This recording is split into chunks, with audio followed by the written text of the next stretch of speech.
My name is Ethan Chase.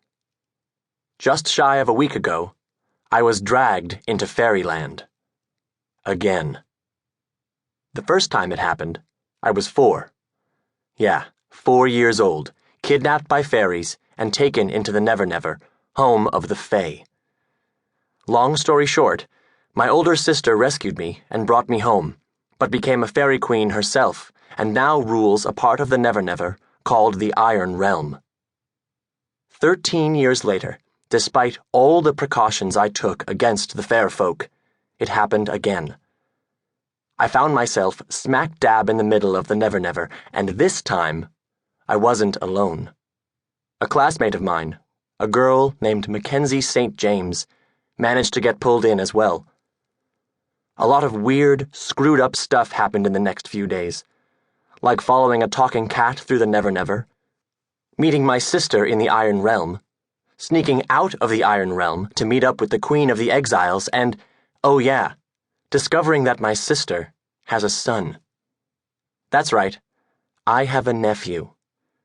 A nephew who is part Fae, completely unknown to my parents, and who, by way of screwy fairy time, is the same age as me. There is one other important thing we discovered: the emergence of a new, deadly species of Fae called the Forgotten. Fairies that almost don't exist anymore because they've been unremembered for so long. Fairies that have to steal the glamour from regular Fae to survive, killing them in the process. But for me, the nephew thing sort of stands out. If I thought my family was weird before, it's not even a blip on the weirdness scale now. I thought I'd seen it all. But when I got pulled into the Never Never, the thing I never saw coming was Kieran. When Kieran went back into the Never Never, I knew I hadn't seen the last of him.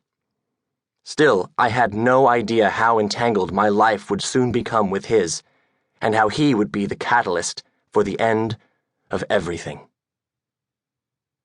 Sometimes I wished everyone paid less attention to me.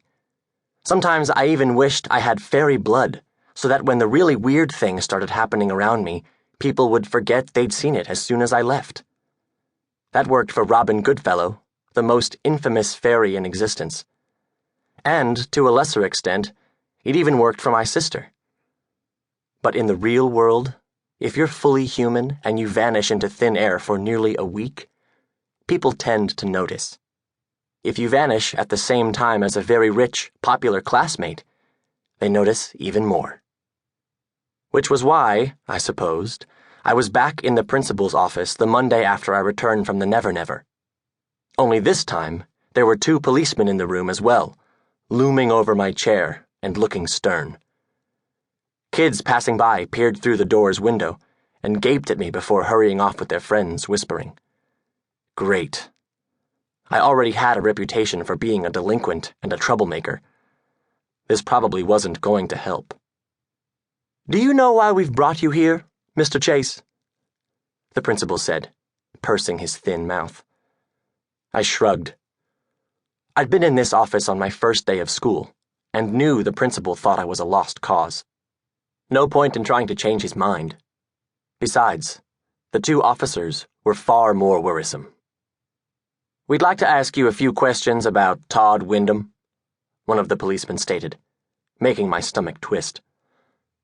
"As you may know, he disappeared last Friday, and his mother filed a missing persons report when he didn't return from school. According to her, the last person to speak to him before he vanished was you." I swallowed. Todd Wyndham was a classmate of mine, and I knew exactly what had happened to him that night. But there was no way I was going to tell the police officers that Todd was part Fae, a half-breed who had been kidnapped by the Forgotten and drained of his glamour.